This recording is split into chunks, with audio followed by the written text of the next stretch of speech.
Un día antes de la celebración del Día de los Inocentes, la Secretaría de Hacienda anuncia la liberación del precio de los combustibles en México y la división de 98 regiones. A Jalisco y especialmente a Zapopan le tocó la región más cara del país con aumentos del 20% para la gasolina magna y 24% para la premium. El anuncio del incremento en el precio de la gasolina se dio en momentos en que el país registra un severo desabasto del producto, lo que motivó diversas especulaciones sobre prácticas de acaparamiento. En el primer día de 2017, se registraron en México manifestaciones en al menos 28 estados y 22 carreteras fueron bloqueadas.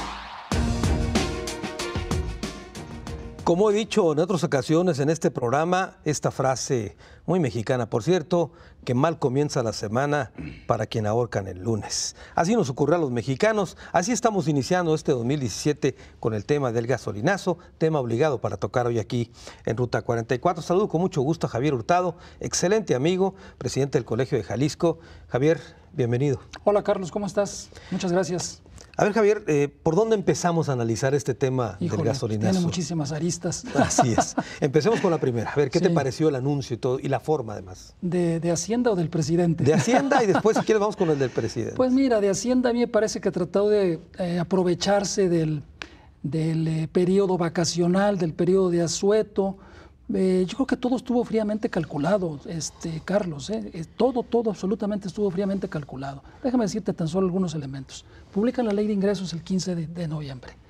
El anuncio del gasolinazo por la Secretaría de Hacienda fue el día 27 de diciembre. Es decir, ya habían pasado 12 días de los 30 días que se establecen, en todo caso, para si se quisiera plantear una acción de inconstitucionalidad o una controversia constitucional. A ver, fue el 15 de noviembre de que diciembre, se publicó, de noviembre, se publicó la ley de ingresos de la Federación en el Diario Oficial. Entonces, de acuerdo con la Constitución, existen 30 días para presentar una acción de inconstitucionalidad o controversia constitucional. Si es que procediera, de eso podemos hablar si quieres enseguida de cuáles serían las alternativas.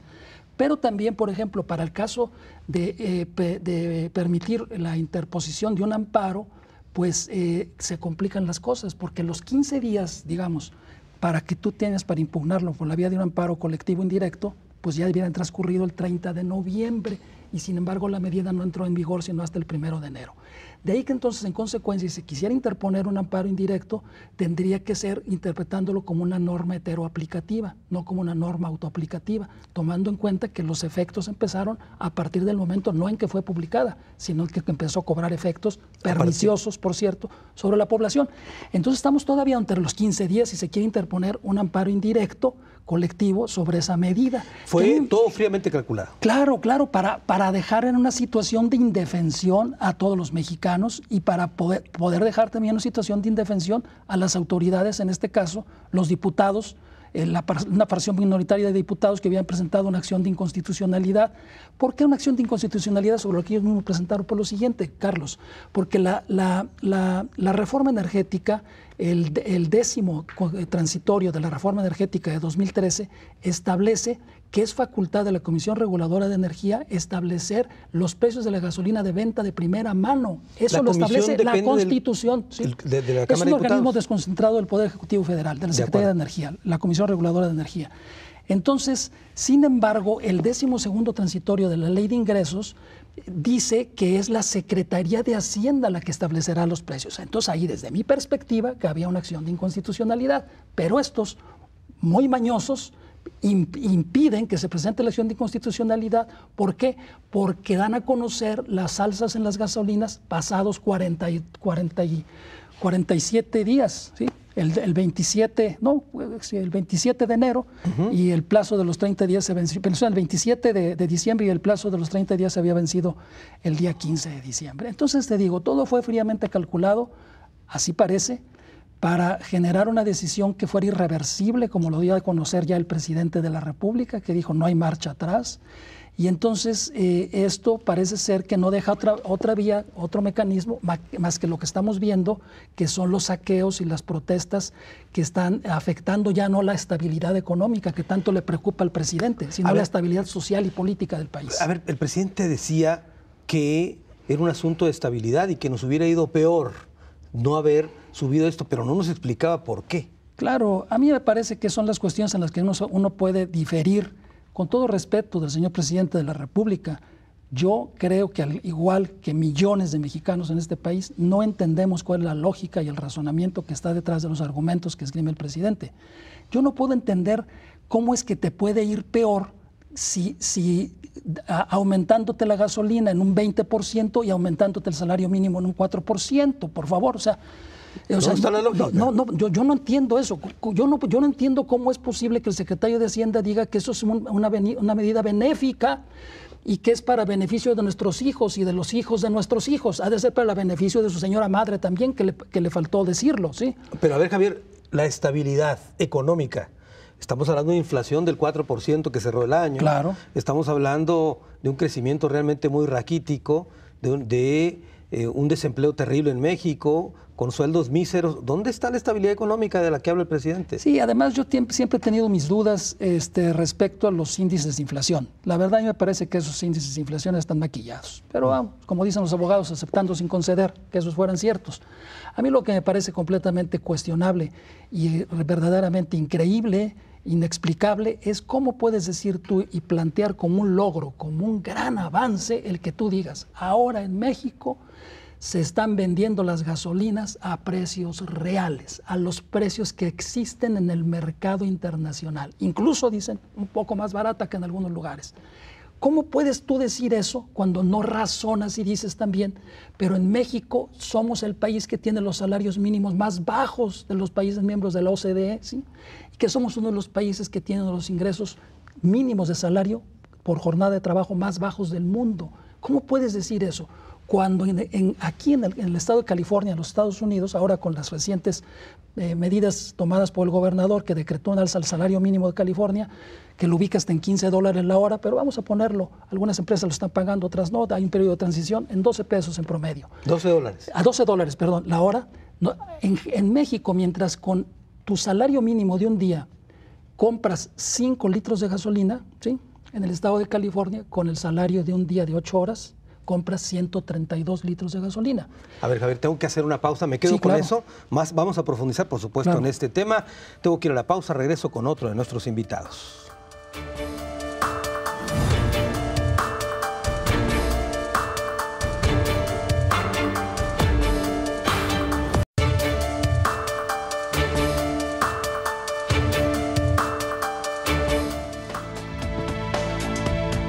Organismos de la iniciativa privada, como la Cámara Nacional de Comercio de Guadalajara, elevaron un enérgico reclamo por la decisión del gobierno federal de aumentar los combustibles por encima del 20% y advirtieron un incremento en cascada de bienes y servicios. La Canaco estimó que el gobierno pasa el costo a los ciudadanos de su ineficacia en el manejo de Petróleos Mexicanos, empresa sumida en la corrupción. Algunas de las voces que se elevaron en torno a esta medida, por supuesto, impopular. Saludo con mucho gusto a Martín Romero Moret. Él es jefe del Departamento de Economía del Centro Universitario Económico y Administrativo de la UDG. Martín, bienvenido. Muchas gracias, Carlos, por la invitación. A ver, Martín, sé que hemos estado hablando bastante de este tema, tú lo has hecho en distintos foros también. ¿Cómo poder entender en términos muy simples, para que la gente nos comprenda, los razonamientos del gobierno federal para tomar esta medida? ¿O realmente no tiene ninguna explicación?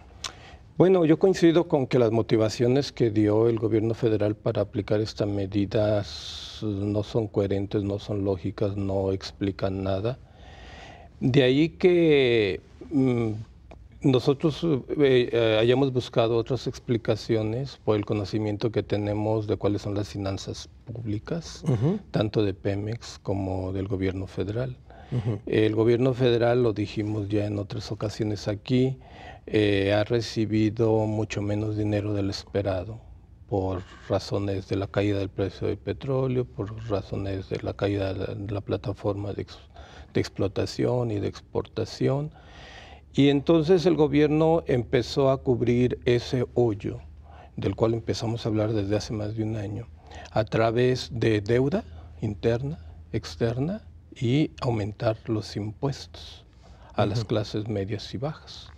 Entonces, esto, para mi gusto, es una continuación de esa política de tratar de resarcir todos los problemas financieros que tiene el gobierno federal. simplemente los costos financieros de la deuda, cada vez que se devalúa el peso, aumentan. Y el gobierno cada vez necesita de más dinero y más dinero. Además de que el mismo gobierno ha sumido en una situación de deuda a Pemex terrible. Claro. Entonces hay un grave problema de finanzas públicas y nosotros estamos pagando el precio. Se fue el gobierno federal a lo fácil para recabar el recurso. Se fue a lo fácil, nada más que, como dicen, pues en el pecado lleva la penitencia, porque en ese afán de solucionar su problema financiero está sumiendo al país con esas políticas de aumentar los impuestos, de endeudamiento, etcétera, en una mayor crisis. Ya nos ha sumido en una situación de muy bajo crecimiento económico, prácticamente estamos yendo hacia el estancamiento y ahora está atizando la inflación, está iniciando una escala de precios, una escalada inflacionaria que en mi pronóstico vamos a llegar a fin del sexenio con un escenario económico de estanflación, que es el peor de los escenarios económicos que podemos tener. ¿Cómo sería este escenario para que la gente que nos está viendo le entienda un poco? Es un escenario en donde perversamente se combina el estancamiento económico. ¿Que no crezca la economía del país? No crece la economía y tenemos altos niveles de inflación y tenemos altas tasas de interés, de manera que se complica mucho la recuperación económica. Claro. En el último periodo que México sufrió esto, nos tardamos casi 10 años, o 10 años, la década perdida de los años 80 y parte de los 90 para recuperarnos de una situación hacia la cual nos está llevando este régimen. Ahora que habla el presidente de estabilidad económica, Martín, habíamos visto índices inflacionarios del 2 hasta el 3%. Hoy cerramos el 4 y los pronósticos son del 5 y podría subir. ¿A esa estabilidad económica se refiere el presidente? El mayor desestabilizador económico ha sido el presidente, su política, la política de Videgaray, que ahora desafortunadamente regresa otra vez, seguramente que va a causar más daño a las finanzas, porque aunque tiene la cartera de Relaciones Exteriores, su cometido es financiero básicamente. Pero el problema es que al gobierno de Peña ya se le acabó el proyecto. Su proyecto eran las reformas estructurales, era profundizar en los procesos de liberación económica para que la inversión extranjera sirviera al país, que México le sirviera a la inversión extranjera de plataforma para exportar a Estados Unidos y Canadá, aprovechando el libre comercio. Con Estados Unidos ya sabemos que tenemos más del 80% de nuestras exportaciones. Pero llega Trump y ahora está levantando un muro, no solamente para que no se vayan los mexicanos allá, está levantando un muro para que no vengan de allá las inversiones. Para que no vengan de allá las inversiones y para que no pasen exportaciones, no solo de empresas americanas, sino de cualquier tipo de empresas que quieran utilizar a México como plataforma de exportación. Entonces ya se metió con Ford, ahora se está metiendo con Toyota y así va a seguir con todas las empresas que quieran usar a México para exportar. Y con eso se acaba el proyecto de Peña. Ahora, el presidente dijo que hubiera sido más grave no haber hecho los aumentos. ¿Tú, como economista, encuentras una explicación lógica a esto? No, para nada, porque cuando se habla de liberación en teoría económica, la liberación de los precios significa mayor competencia, significa que tienes un esquema de precios de monopolio, que en este caso sería Pemex, claro. Y los precios de monopolio siempre son precios muy altos, porque el único proveedor puede vender, no tiene competencia, puede dar los precios que él quiere. Pero cuando ya hablamos de precios de competencia, de liberación de precios, entonces hay muchos competidores, hay muchas empresas que compiten y entonces el consumidor se beneficia porque le puede comprar a uno u otro. Que eso no está ocurriendo, para nada. En pocas palabras, si hubiera una liberación de los precios de la gasolina, debió haber ocurrido cuando estuvieran aquí el resto de competidores. Exactamente. Tengo que hacer una pausa, Martín. Vamos a continuar, por supuesto, hablando del tema. Hemos escuchado la opinión de nuestros invitados. Después de la pausa, nuestro tradicional cruce de caminos aquí en Ruta 44.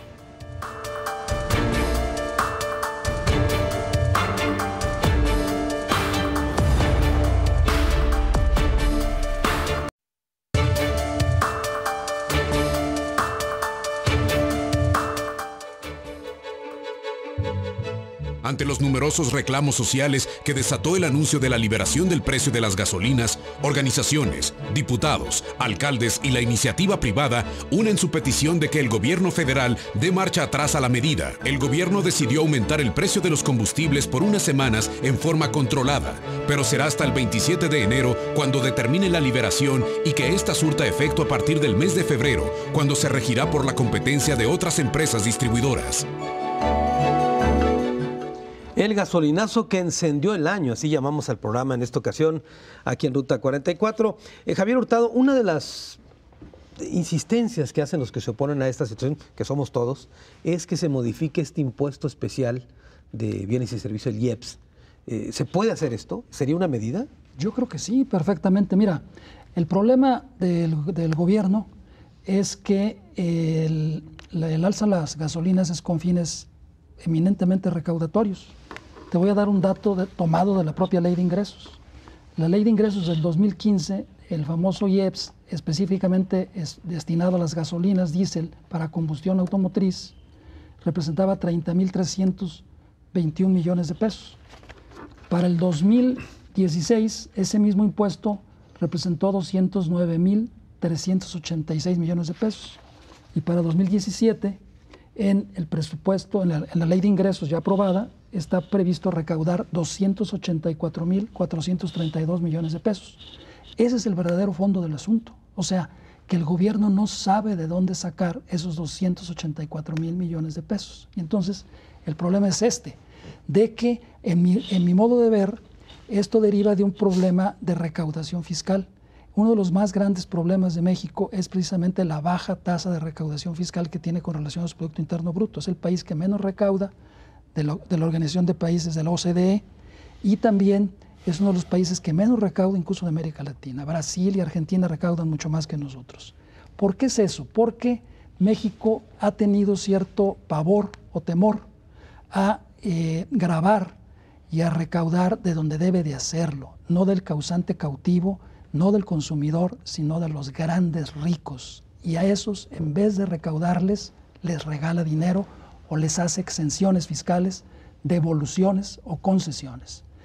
Mira, tan solo entre 2006 y 2015, que son 9 años, el gobierno realizó por concepto de exenciones fiscales 802.000 millones de pesos para los empresarios. Sí, claro, se los condonó a los empresarios. Les perdonó cobrárselos. 800.000 millones. 800.000 millones de pesos. Y nosotros estamos peleando aquí por 284.000. Es sabido, por ejemplo, las concesiones y las exenciones que le hace a Televisa. Por favor, en el 2016, tan solo a Sabritas, 2015, perdón, le condonó 980 y tantos millones de pesos, nomás a Sabritas. Entonces, esto es comprensible, Carlos, y nosotros lo vemos desde este punto de vista. Esto lo digo porque en México, y el discurso del presidente y el secretario de Hacienda es en el sentido de decir que los subsidios son irracionales. Pues sí, hay de subsidios a subsidios, porque también lo que hace con los grandes empresarios es un enorme subsidio. Y te voy a poner el ejemplo más importante y paradigmático. El enorme subsidio que se le estuvo haciendo a Carlos Slim, que trajo como consecuencia que se convirtiera en el hombre más rico del mundo. Eso fue gracias a las políticas del Estado. A Carlos Slim lo construyó el Estado, no lo construyó su habilidad y su pericia para hacer negocios, ni la divina providencia. Fue el Estado el que le dio el monopolio de una concesión estatal para que estuviera encajándonos la uña a todos los mexicanos, cobrándonos por un pésimo servicio el monto que él quisiera. Y eso hizo que se produjera el hombre más rico del mundo, al mismo tiempo que producimos como Estado, ¿sí?, comaladas de pobres por día y por año.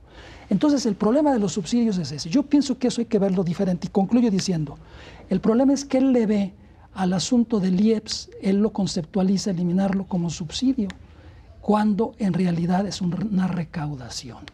El IEPS es una recaudación, y yo creo que definitivamente sí se puede eliminar parte de ese IEPS, porque muchos dicen, es que esa es una medida populista, dime de dónde vas a obtener el dinero. Pues sí, claro, hay muchas vías de hacerlo, ya dije una, ¿sí? cóbrenle a los empresarios lo que tiene que cobrarse, elimínense las exenciones fiscales, quítese el dinero a los partidos políticos, redúzcase el sueldo de los magistrados del Tribunal Electoral, redúzcase el sueldo de los consejeros del Instituto Nacional Electoral y todos los lujos que tienen. Sí se puede, quítese el dinero a los partidos políticos, elimínense los organismos electorales locales inservibles que no sirven para nada en el proceso de centralización electoral. Hay muchas vías para obtener el dinero y sobre todo quítense privilegios los altos funcionarios públicos y las partidas secretas que manejan los grupos parlamentarios en la Cámara de Senadores y en la Cámara de Diputados. Bueno, ahí tienen varios puntos, Martín. Hay varias alternativas. Varias alternativas. ¿Tú? Sí, yo coincido plenamente. Este monto de recaudación por el IEPS de las gasolinas significaría tan solo el 3.1% de todo el presupuesto federal para el 2017. Simplemente con que el presidente dijera a cada dependencia, me van a hacer un recorte del 4%, búsquenle, con eso se puede.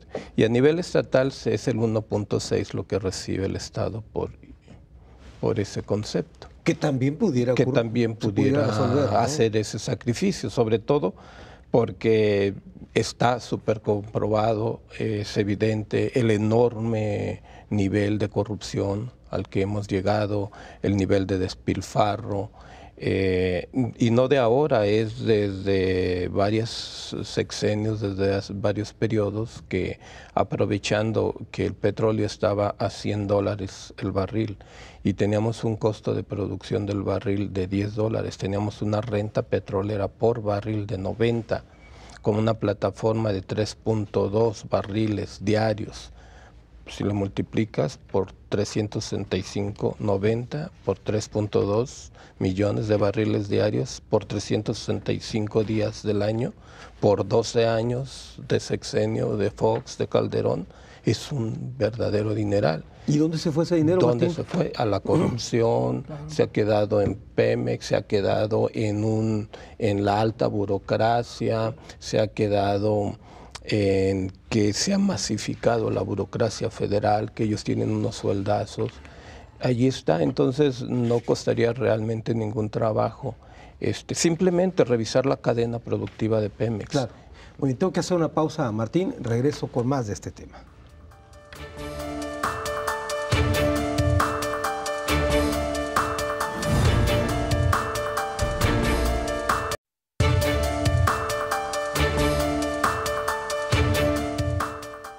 El gasolinazo que encendió el año es el tema que tocamos hoy aquí en Ruta 44. Javier Hurtado, nos dabas algunas fórmulas en las cuales el gobierno puede captar estos recursos. Tenemos una burocracia dorada en México. Sí. Tenemos el secretario más el secretario privado, el auxiliar del privado. El secretario, sí, claro.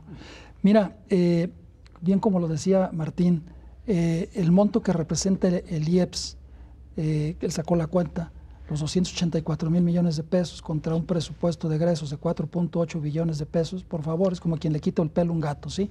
Y por eso nos estamos complicando la vida y por eso estamos poniendo en riesgo la paz y la estabilidad social y política del país, lo cual me parece a mí absolutamente irresponsable. Yo creo que el presidente de la República no ha entendido que es un gobernante, que es un jefe de Estado, no es el gerente de una empresa, ni es un contador, ni un cuentachiles. Que no venga a estar contando los pesos y los centavos, que no para eso lo elegimos para que gobernara, no para que fuera contador, ¿sí? Para eso yo contrato un contador. Pero además es un mal contador. Es un mal contador porque no le salen las cuentas, trae hecho bolas el engrudo ahí. Definitivamente no le salen las cuentas. Entonces, ese dinero del IEPS lo puede obtener de otros montos, de otros rubros, y no tenemos por qué, por tan poca cantidad de dinero, estar poniendo en riesgo la paz social y la estabilidad política del país, que eso sí que sería mucho más grave y tendría mayores consecuencias, no lo que dijo el presidente. Porque yo no veo eso, cuáles serían las consecuencias peores que podría haber a que no hubiera habido incremento de la gasolina. No las veo. Eso es sacar el petate del muerto. Definitivamente, no existen esas consecuencias. Esa es una amenaza, es el petate del muerto, ¿sí? No existen tales consecuencias. Lo real, lo que sí existe son los saqueos que está habiendo en todo el país, los bloqueos de las carreteras, los asaltos en las gasolineras, eso sí es lo real, lo que está existiendo. Y quién sabe qué más vaya a seguir. Y si el gobierno piensa que esto es temporal y que la gente se va a calmar, es apostarle yo no creo. En algo riesgo, ¿no? Yo creo que lo mejor, la medida más seria que pudiera hacer el presidente de la República es presentar una iniciativa de ley asumiendo de que los diputados del PRI lo van a apoyar, los del Verde, que salga de la iniciativa. Si no, yo creo que en el Congreso va a haber más que algún diputado senador que va a actuar responsablemente, va a presentar una iniciativa de ley para reformar la ley de ingresos de la Federación. Por supuesto que es reformable y es reversible, pero por supuesto, por favor, modificaron la ley un transitorio para ampliarles el periodo a los magistrados del Tribunal Electoral que eligieron, ¿no es cierto?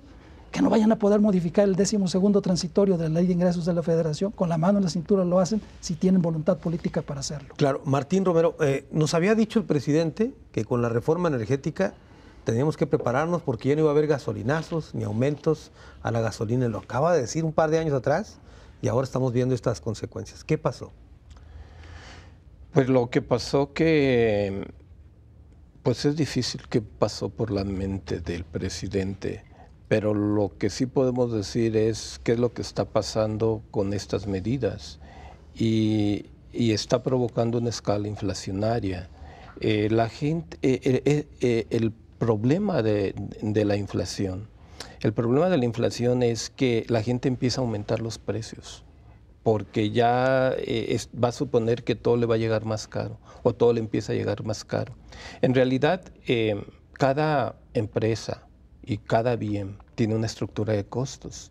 Por ejemplo, si tú produces zapatos y el 5% de tus costos son gasolina y aumenta 20% la gasolina, pues tú deberías de aumentar el 20% del 5%, donde te impacta la gasolina. Pero desafortunadamente cuando se empieza a ver esta escala de precios, vas ahorita y hay precios que aumentaron el 20%, el 30%. Ya subió la tortilla, hay subió una caja de chocolates que ya subió el 25%. Entonces, ¿por qué?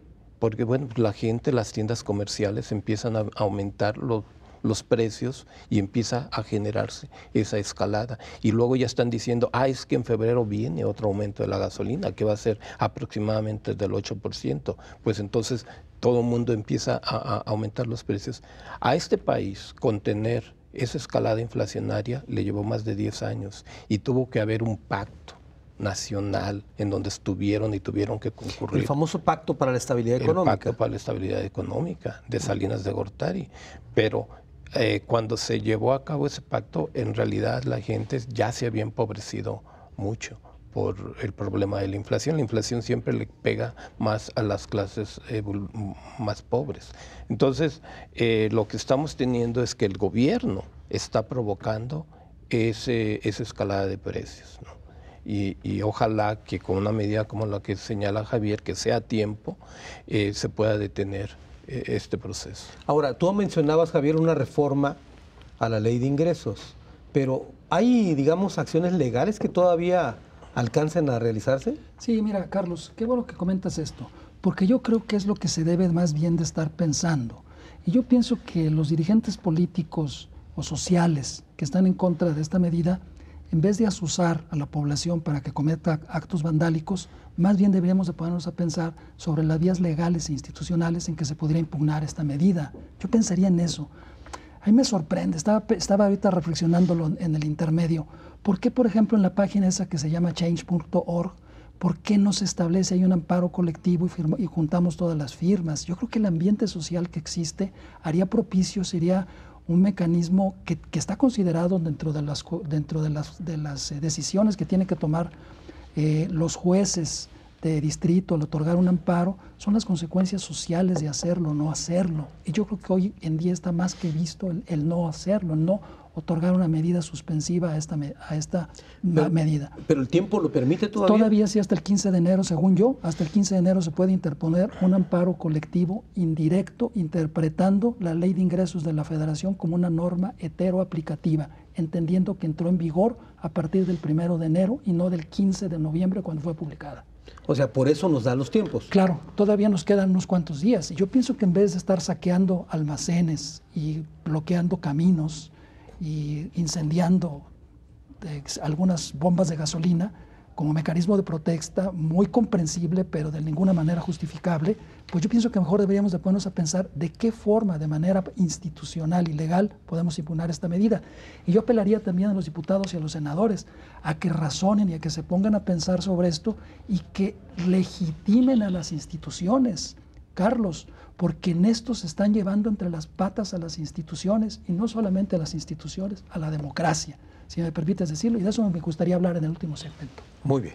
Tenemos que hacer una pausa y regresamos con más de este tema.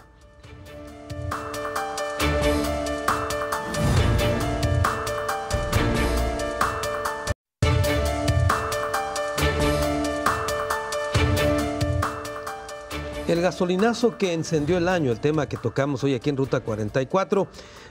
Martín Romero Moret, incluso en estas protestas de las que hablaba Javier Hurtado, hay quienes han propuesto que se dejen de pagar impuestos como una medida de una protesta pacífica, entre comillas pacífica.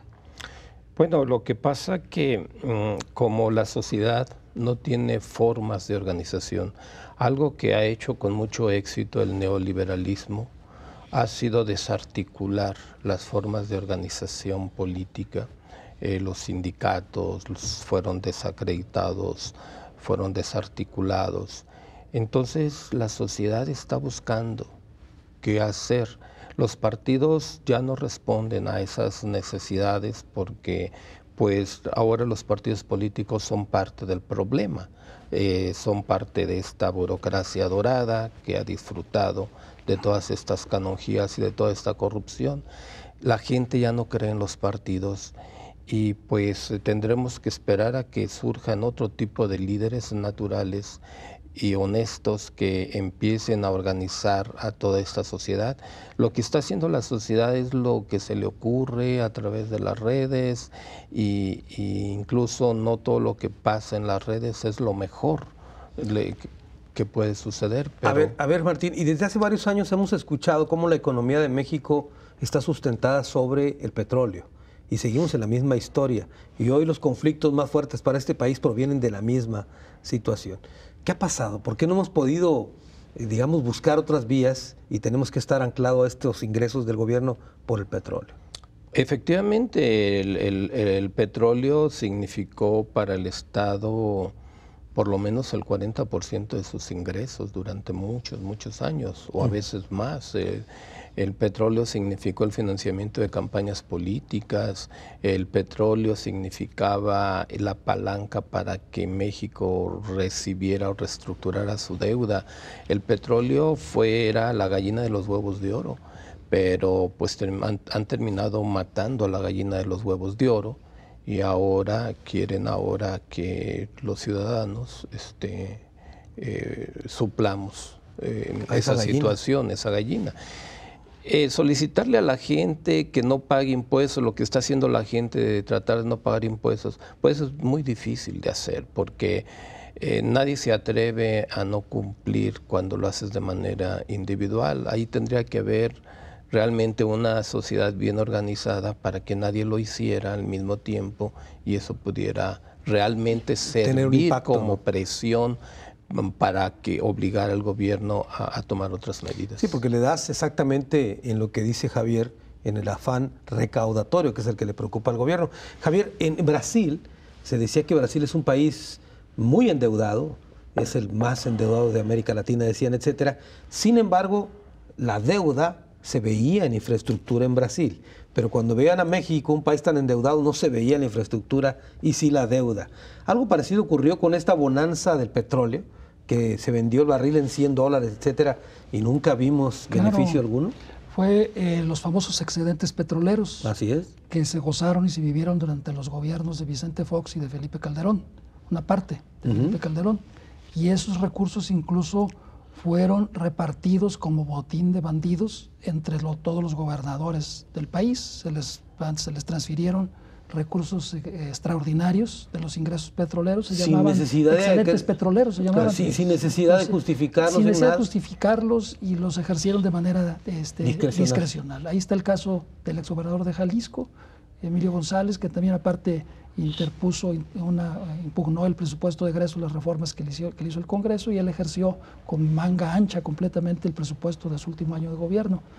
Entonces, yo creo que sí existen otros mecanismos que fueran viables para poder impugnar esto. Yo quisiera regresarme, si lo permites, Carlos, porque no quisiera parecer irresponsable con el asunto del amparo indirecto. Ciertamente la Constitución General de la República establece que tratándose de materia tributaria son improcedentes los amparos directos e indirectos. Entonces, sobre todo los indirectos. Y en este caso, podría interpretarse que el asunto petrolero es un asunto tributario, toda vez que según datos del propio secretario de Hacienda, los ingresos tributarios de cada litro de petróleo, de cada litro de gasolina, son el 38% de ingresos tributarios. 21-22% del IEPS y el 16% de IVA. Entonces, el 38%, según datos que publicó ayer el secretario de Hacienda en su tuit, esos son los recursos que recauda de cada litro de petróleo, que son más o menos 5 pesos, cada litro de gasolina, que son más o menos como 5 pesos, depende, puedes decir Magna, Premium o Diesel. Entonces, yo considero que un peso, 2 pesos que perdonaran de eso, que es recaudatorio, que no hay ningún subsidio. Subsidio es que tú des algo cuando estás en cero. No, aquí es recaudatorio, aquí es dejar de percibir cierta cantidad. Hay que ver cuánto significa de esto. Es más o menos, aproximadamente son como 50,000 millones de pesos. Bueno, el secretario de Hacienda lo calcula en 70,000 millones de pesos por un peso de gasolina, un peso subsidiar a cada litro.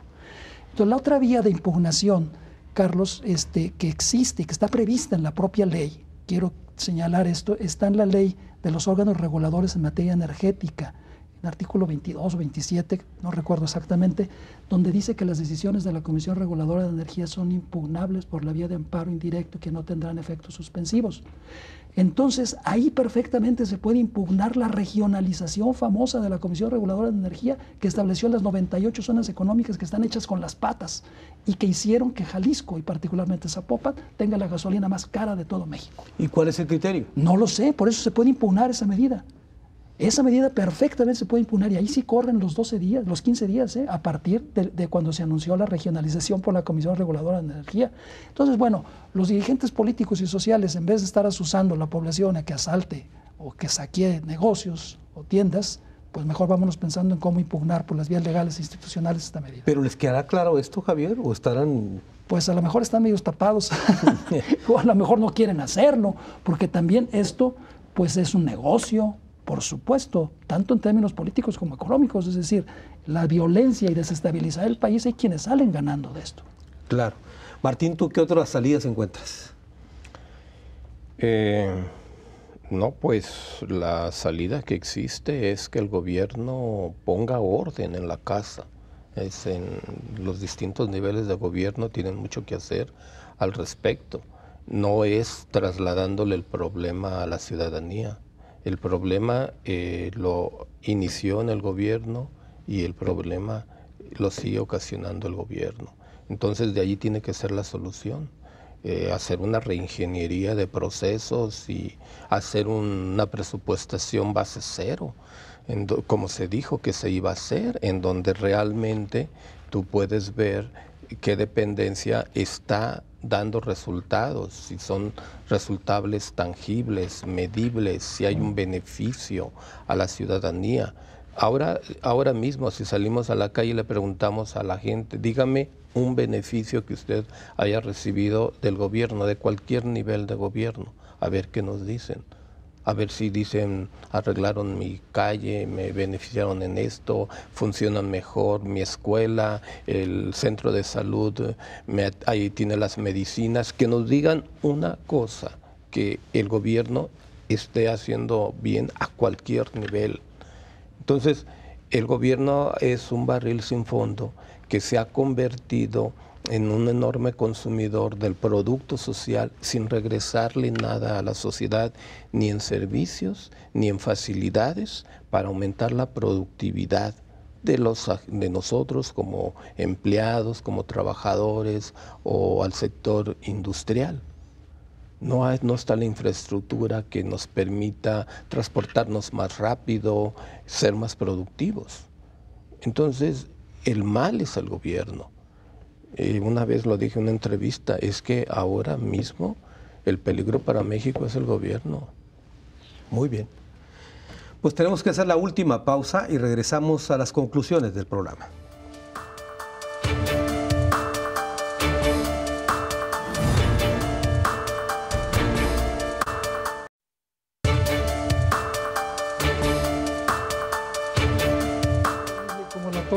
El gasolinazo que encendió el año, el tema que tocamos hoy aquí en Ruta 44. Estamos llegando a la parte final del programa y vamos a las conclusiones del mismo. Comienzo contigo, Martín Romero, para las conclusiones de este tema. Bueno, casi podría decir que yo adelanté mi conclusión cuando digo que el problema es el gobierno y es el gobierno el que se tiene que reestructurar, que se tiene que reformar. Es el que se tiene que amarrar el cinturón y no pasarle la factura a la ciudadanía. Es el gobierno el que debe de dejar de ser autista, debe de escuchar a la ciudadanía. México, los mexicanos casi nunca protestamos, pero cuando protestamos es porque tenemos razón. Debe de escuchar, y yo espero que estas protestas no vayan a servir después al gobierno para aplicar medidas más represivas.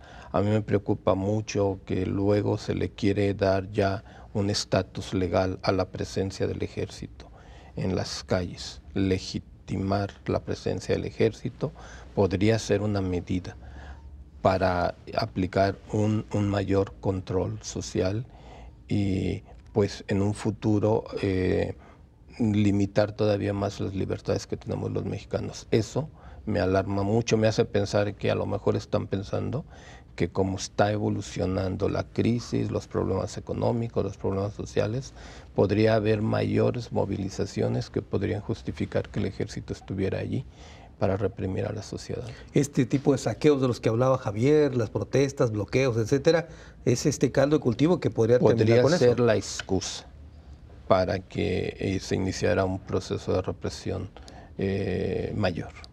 Muy bien, gracias Martín. Javier Hurtado, tus conclusiones. Gracias, Carlos. Pues mira, yo creo que es difícil adelantar las conclusiones porque el problema no ha terminado. Necesitamos ver cómo evoluciona, qué es lo que va a pasar. La historia de esto, el punto final de esta historia no se ha escrito. Yo creo que ni el punto y seguido. Entonces, vamos viendo a ver qué pasa. Yo, entre tanto, adelantaría una reflexión. Creo que esta situación que ha sucedido nos muestra que en México nuestro sistema político, nuestra forma en cómo estamos organizados los mexicanos, deja a los ciudadanos prácticamente en una situación de indefensión, porque no existen mecanismos de control del poder. Y no existen mecanismos, por ejemplo, en esta vía, ya lo mencionamos, son muy escasos, de impugnación de una decisión de las autoridades por las propias vías institucionales o constitucionales. Entonces, a mí me parece eso muy grave, porque entonces se pone en riesgo y se pone en cuestionamiento el modelo o el paradigma de democracia que tenemos. Entonces es cuando yo me pregunto, ¿para qué nos sirve la democracia que tenemos, el paradigma de democracia que tenemos? Aquí hay que señalar, y yo quiero subrayar, que no está en crisis la democracia en sí misma, sino el paradigma y modelo de democracia que tenemos y al que nos hemos habituado y al cual le queremos construir un monumento a la megalomanía con las torres del INE. Yo creo que ese tipo de democracia ha demostrado su verdadero fracaso. Entonces debemos de repensar muy bien cuál es el mecanismo a través del cual se toman las decisiones en este país. ¿Cómo es posible que a estas alturas nosotros, por ejemplo, que tenemos el privilegio de ser investigadores, no sepamos a ciencia cierta muchos de los razonamientos y de la información sobre las cuales se sirvieron los funcionarios, los tomadores de decisiones para tomar su decisión? Primera cuestión. Segunda, ¿con quién la dialogaron? ¿Cuándo se debatió y se discutió públicamente? Con expertos y con representantes populares. Pero no me refiero por representantes populares a los diputados y a los senadores. Esos son representantes de los partidos. Yo pensaría más en un mecanismo de elección de democracia por sorteo, como el que existió en Irlanda para reformar su constitución, en donde a través de un método de sorteo con un muestreo estadístico se selecciona una cantidad de ciudadanos que después dialogan con expertos y sobre la base de ese diálogo entre ciudadanos electos por sorteo y los expertos, después ellos toman o proponen una decisión que finalmente es aprobada por referéndum referéndum.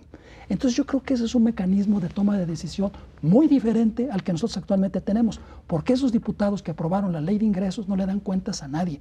Y yo creo que el paradigma aquel que nació de la Revolución Francesa, de que los diputados no están ligados por un mandato directo con sus representados, yo creo que hoy está en cuestionamiento, porque yo creo que sí los diputados deben de rendir cuentas y deben ser responsables de lo que hacen, porque lo que hicieron, pues en verdad es realmente muy cuestionable. Entonces sí, yo quisiera señalar que es importante que nos pongamos a pensar sobre el sistema que tenemos de organización social, política en el país y de los mecanismos que tenemos los ciudadanos para hacer valer nuestras opiniones, nuestras intervenciones. ¿Por qué no se arma, por ejemplo, un diálogo, un debate nacional que participe el secretario de Hacienda, que defienda su propuesta frente a expertos? Hay algunas personas en este país que han estudiado eso y otros que nos podemos poner a estudiar y podemos discutir y debatir con ellos y con los diputados y senadores que tomaron esa decisión, y ante los ojos de la gente que se discuta y se debata esto para que veamos quién tiene la razón, que me explique el secretario de Hacienda por qué dice que esa es la mejor medida y que es en beneficio de los hijos y de los hijos de nuestros hijos, que diga el presidente por qué dice que esto hubiera sido peor no hacerlo, que lo sostenga.